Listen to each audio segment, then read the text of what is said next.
Now, Effective Communication with Phil Zeller, CEO, Dale Carnegie, Southwest Michigan. So there I was. I'm sitting in the car with my mother-in-law. Thoughts are going through your head. I'm having a conversation with my mother-in-law, and I'm asking her, what are her next steps? What does she want to do for her and her husband? Years are getting later in life, and what are the next steps? And we have this conversation, and it's not an easy conversation. And I want to share with you today, where does this conversation go? Because if you haven't gone through it, you probably will. And all of us have this challenge. Phil Zeller, Effective Communication. Our family gets older in life, and age takes over, and there have to be decisions that need to be made. And they have to be made by all parties involved. And having gone through this now with my own parents and both of them going on, I'm now going through this with my in-laws.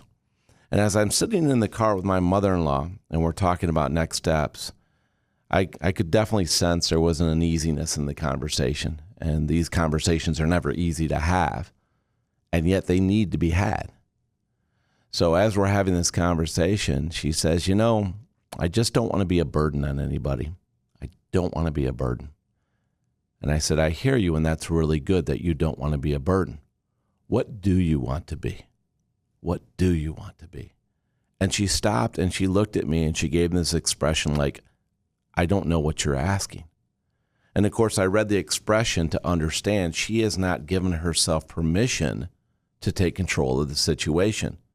And how many times have you been in a situation with somebody where they feel overwhelmed by the choices they have to make in their life, and they can't make a decision because it's overwhelming? And so they talk about what they don't want, and they don't share what they do want. And all of a sudden, we go through this interpretation that we must know what they want. Well, no, we don't, because they haven't defined it. And ultimately, it's going to be on them to define it. But the question is, how do you get them to open up and share with you what they want when they feel overwhelmed with making a decision? And maybe you've dealt with people like this. I've dealt with a lot in my life. It's real, and it's happening more often. As people have more anxiety issues out there, we're seeing more of this out there where people are freezing up. So I turned to her and I said, I hear what you're saying. I hear what you're saying. Now, I don't imply that I understand it. I hear what you're saying. And through that process of hearing someone, it lets the tone, it lets the anxiety go down. And I asked if I could share a story about my own mother with her. And she said, sure, absolutely, go ahead. And I said, my mother, for the last 3 years of her life, took care of her husband, of his last 3 years of his life. She took care of him. Now, my mother was not a nurse. She was a loving wife and a beautiful human being. And she took care of her husband for the last 3 years of his life. And she shared with me after he passed, she goes, I have a regret. And I said, Mom, what is your regret? She goes, I wish I would have asked for help. I was not a professional caregiver. I didn't know what I was doing. I just loved my husband to death, and I would do anything for him.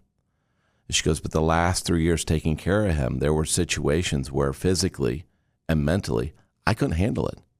I was not prepared to deal with it, and I wasn't in a position to do it. And she got hurt physically trying to take care of him because she couldn't pick him up. She couldn't move him. And along the way, it was extremely difficult. And her pride would not allow her to ask for help because she said, it's my responsibility to take care of my husband.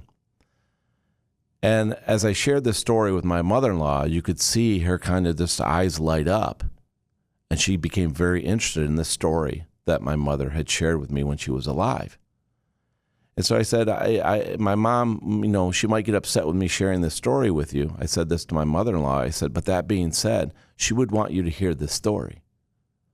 Because it's not that we're a burden on other people. And it's not that we let pride get in our way.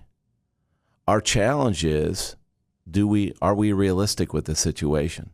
Do we know how to ask for help? Do we empower other people to help us in our lives with skills that they have? That's what my mother would want you to know, to do that. So I'm blessed to be here with you today to share my mom's wisdom with you, my mother-in-law, that understand you need to empower others to help you. And so we went through. She said, well, how do I do this? I said, take a look at all your kids and all their gifts. And we went through all her kids and what they bring to the table, their skill sets. And I said, do you see how those are different than ours? And she said, yes. I said, do you see how we can use those skill sets to help us move forward? She said, yes. I said, so let's make this happen together. And this, my friends, is how you empower people to allow others to empower them and make it happen to get the result you all want. Now go make it happen.